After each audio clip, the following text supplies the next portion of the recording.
শিবরাত্রি আজ, তো একবার তারকেশ্বরের ছবিটা দেখে নেওয়া যাক।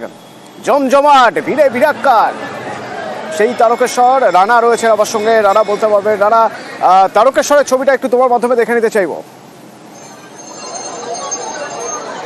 হ্যাঁ অতনু, দেখো সকাল থেকে যেমন তারকেশ্বর মন্দিরে যেমন পুণ্যার্থীদের ভিড় যেমন উপচে পড়েছে, তেমন বেলা বাড়ার পাশাপাশি কিন্তু বহু ভক্ত যারা সকাল থেকে উপোস করে আছেন, বিশেষ করে মহিলারা, তারা মাথায় ঘট নিয়েছেন, গঙ্গা জল নিয়েছেন, তারা তারকেশ্বর মন্দিরে লাইন দিয়ে আছে। তুমি দেখতেই পাচ্ছ মাথায় তাদের গঙ্গা জল রয়েছে, ফুল রয়েছে, তারা শিবের মন্দিরে তারা পুজো দেবে।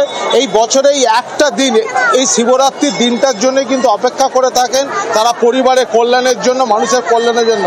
পাশাপাশি জানিয়ে রাখি, এই তারকেশ্বর মন্দিরে এই বিশেষ শিবরাত্রির দিনে কিন্তু সারা রাত মন্দির খোলা থাকে, সারা রাত পুজো হয় না কোনো পুজোর ভোগ, শুধু মহাদেবকে শুধু দেয়া হয় ঘি, মধু, সন্দেশ, এই ধরনের হচ্ছে নৈবেদ্য।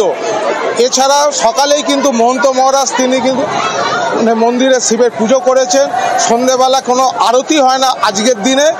এরপরে যত রাত গড়াবে তত কিন্তু তারকেশ্বরে ভক্তদের ঢল আরো বেশি নামবে। অতনু, ধন্যবাদ। প্রতি বছর আসি, এটা খুব ভালো লাগে। ওপরওয়ালারও ইচ্ছা, বাবার ইচ্ছা, প্রত্যেক বছর আসি, এসে সবার মঙ্গল কামনা, বাড়ির মঙ্গল কামনা, সবাই যেন ভালো থাকুক, সুখে থাকুক, আনন্দ থাকুক।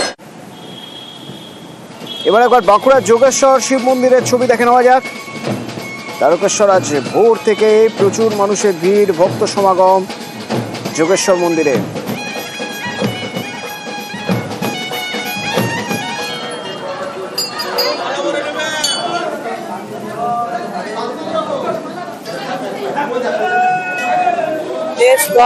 দেশের সবার যেন ভালো করেন বাবা, বাবা মাথার উপর, সবার মাথার উপর থাকলে সবকিছু ভালো হবে। বাবা যেন সবার মঙ্গল করে। সবার কাছে চাইলাম সারা জীবন যেন ভালোভাবে পড়াশোনা করতে পারি, কিছু করতে পারি কাজটা। এটা আমাদের অনেকদিনের ইচ্ছা ছিল যে এগ্রেসর এসে বাবার মাথায় জল দেবো, পূজা দেবো। তো আজকে সম্পূর্ণ হলো, আমাদের খুব ভালো লাগছে।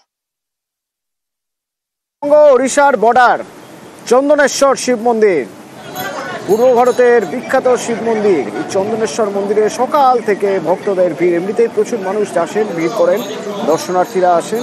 এবং এই দিনে প্রায় হাজার হাজার ভক্ত ওড়িশা এবং পশ্চিমবঙ্গ দুই রাজ্য থেকেই তারা এই মন্দিরে আসেন। ভোর 4টে থেকে লম্বা লাইন, বেলা যত বাড়ছে তত ভক্তদের ভিড় বাড়ছে।